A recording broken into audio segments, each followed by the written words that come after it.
Hello and good evening and welcome to Epsom International School's full breakdown on university applications to the United States of America.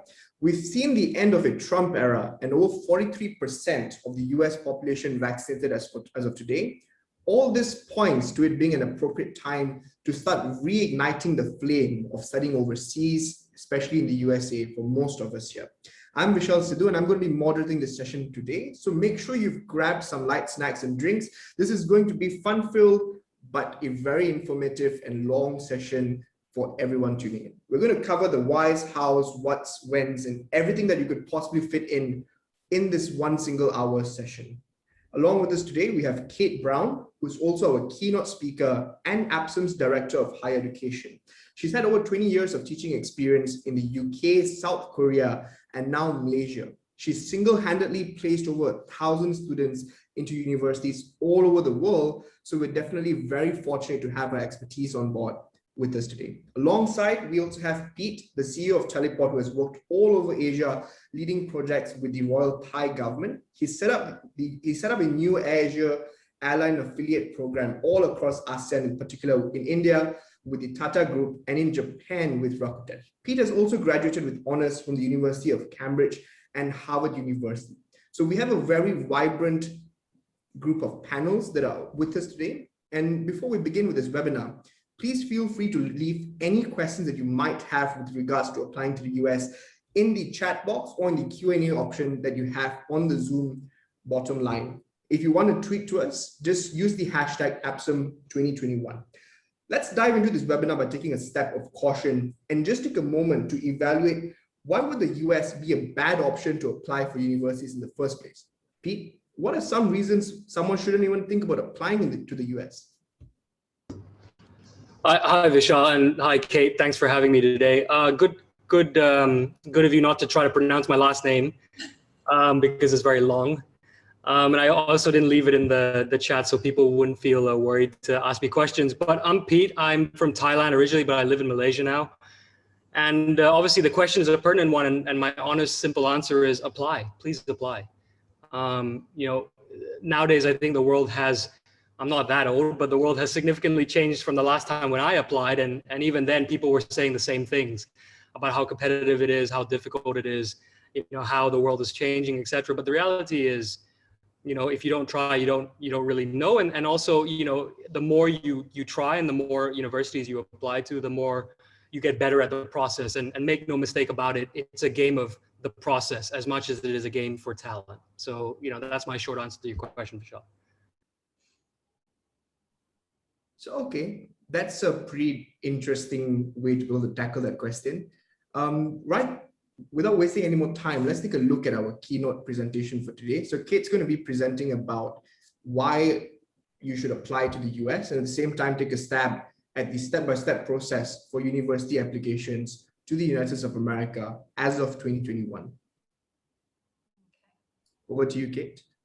Thank you very much, everybody. Thanks for joining us this evening, and thank you, Pete, for being here. And Pete's obviously gone through the process, so it's great to have him, and I hope that he'll jump in if he thinks it's appropriate at any point to add anything. So yes, I'm Kate Brown, and I work as the guidance counsellor here at Epsom College in Malaysia. And like Vishal said, I worked previously in the UK, and although I did have students that applied to the USA when I worked in the UK, I didn't have that many. Since coming to Malaysia, obviously, there's in an international school, students apply all over the world, and we have had increasing numbers looking towards the US for their university applications.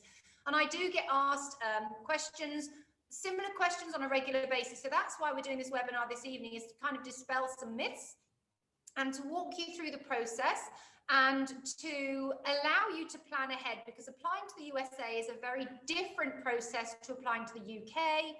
The admissions tutors are not academics. The admissions tutors are normal people who are going to be looking at your application through a completely different lens. They're going to be looking at who you are, what you stand for, your values, your principles, your contributions to your community, and the impact you've had. It's a much more holistic application, and it does require some forward planning. Pete, I don't know if you would like to say anything about that. What are they looking for in an application, would you say,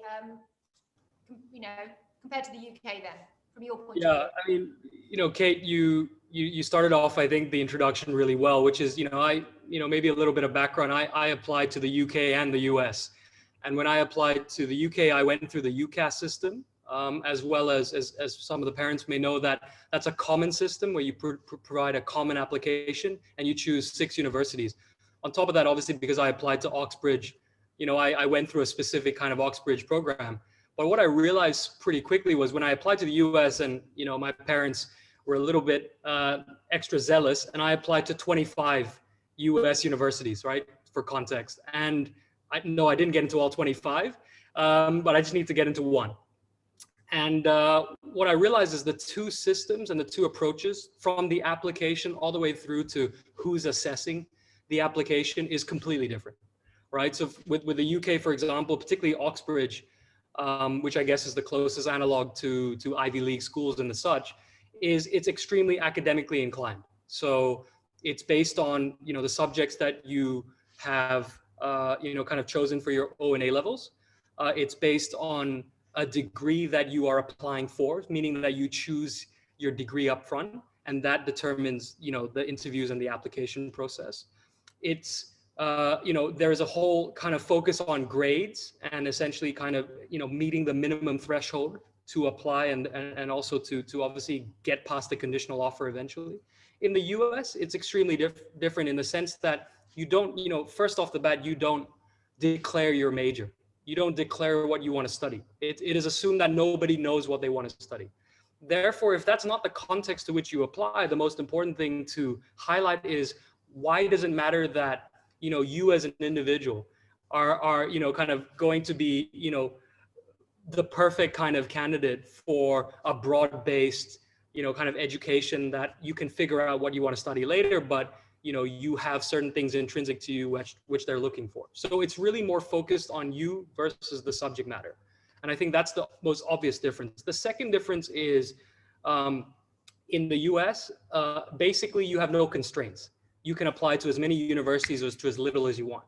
And generally, unless you're applying for one specific track, which is called the early decision track, which is you declare one university that if they were to accept you, you would take that offer up, and which is what I did. Amongst the 25 universities, I put Stanford as my early decision, and I got in.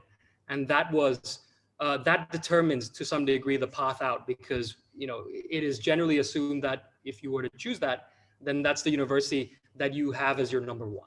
And so they have this process where, bar the early decision, you can apply to as many as you want. And each university has their own question, flavor, style, kind of weightage on what matters to each university.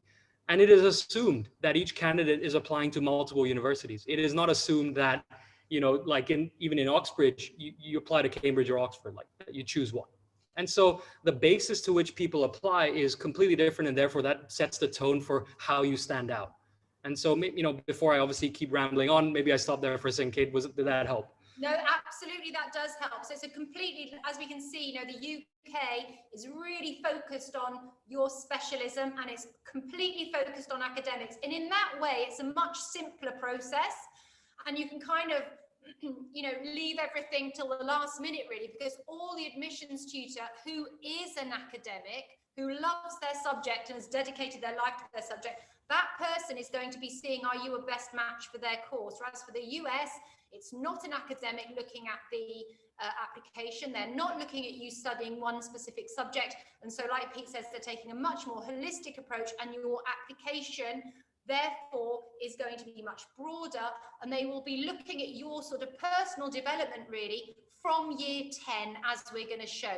UK is much later, whereas those of you who are hoping to go to the US, you need to plan ahead. And the purpose of this evening is to give you a heads up. If you are a parent of younger children, or if you're a student who's lower down the school, it's hopefully going to give you a heads up of the kind of things you should be getting involved in from an earlier age. Because every year I have students who want to apply to the US, and it saddens me when they haven't got those experiences to be able to put into their application, because they are then at a slight disadvantage for some schools.